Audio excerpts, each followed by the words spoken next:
जय हिंद मित्रों। आज हम इस वीडियो में अपने संविधान के कुछ महत्वपूर्ण संशोधन थे उनके बारे में जानेंगे।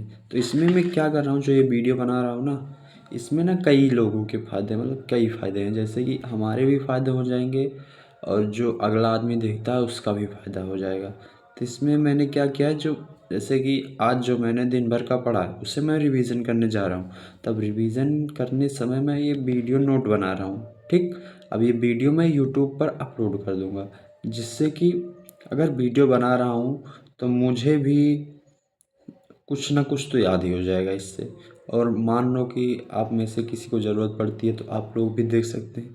तो चलिए हम शुरू करते हैं अपनी कहानी।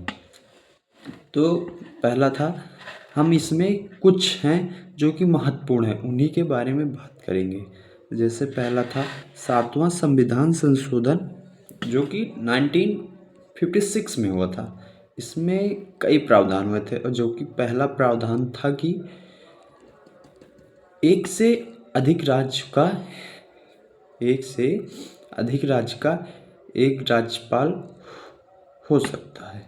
यानी कि जैसे कि मान लो कि हम तो यूपी स्टेट से हैं, मान लो कि हमारे स्टेट की अभी तो राज्यपाल श्रीमती आनंदीबेन पटेल जी हैं। ठीक, और ये चाहें तो हमारे भी ये किसी अदर राज्य की भी राज्यपाल बन सकती हैं, ऐसा इसमें कहा गया है।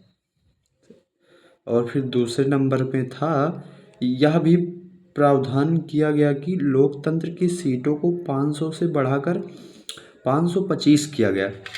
यानी कि जो लोकसभा की सीटें थी उसको पहले 500 थी तो उससे बढ़ाकर 525 कर दिया गया। और यह भी, और तीसरे नंबर पर था प्रावधान कि राज्यों को भाषा के आधार पर बांटा जाएगा। तो आप लोग हमें ज़रूर बताइए कमेंट सेक्शन में कि किस राज्य को भाषा के आधार पर और कौन सी भाषा के आधार पर बांटा गया है। ओके। और हम इसके बाद है हमारा 15वां संविधान संशोधन।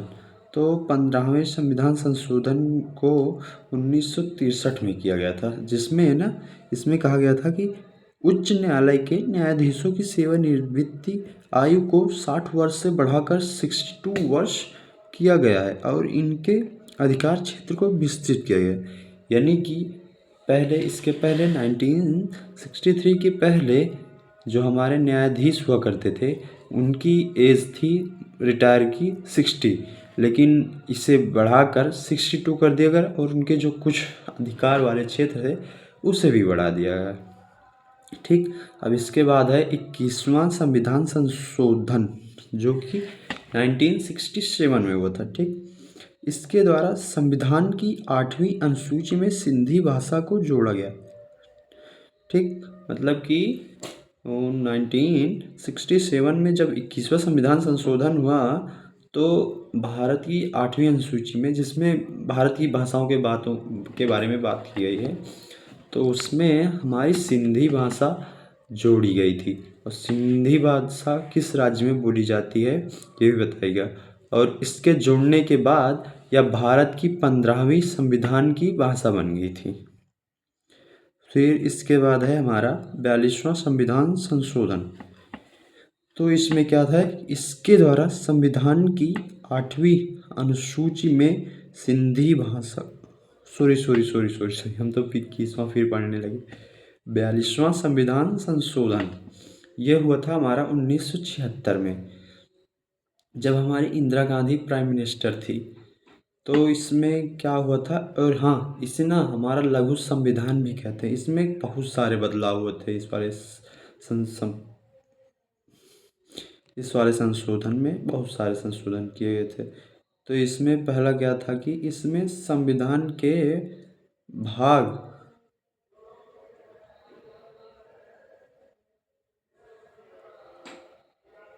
संविधान के भाग 4 का को जोड़ा गया, जिसमें मूल कर्तव्य दिए गए थे। आप लोग बताइएगा मूल कर्तव्य कौन कौन से थे। राष्ट्रपति को मंत्रिपरिषद की सलाह को मानने के लिए बाध्य कर दिया गया। यानी कि जो हमारा राष्ट्रपति है, जो उसके मंत्रिपरिषद है, वह उनकी बात अवश्य मानेगा, उसे नकार नहीं सकता।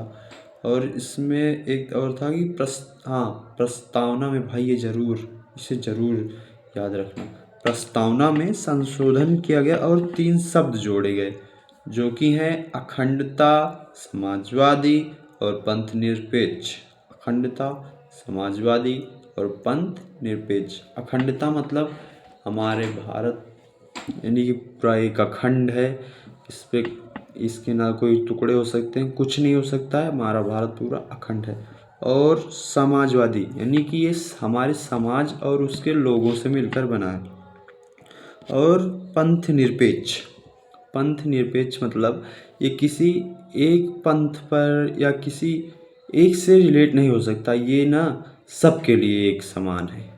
और एक इसकी ट्रिक है याद करने की, आओ प्रभु शपथ लें, आओ प्रभु शपथ लो। तो इसमें आओ का मतलब है कि अखंडता, ठीक, और प्रभु का मतलब है प्रभुता, और शपथ में है कि सा से हो गया समाजवादी, पद से हो गया पंथ निरपेक्ष, और लो से हो गया लोकतंत्रात्मक।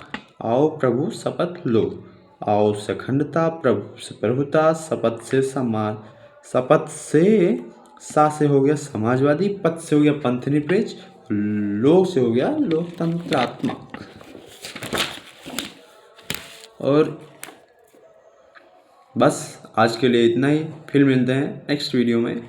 तब तक के लिए मज़े करिए और जय हिंद।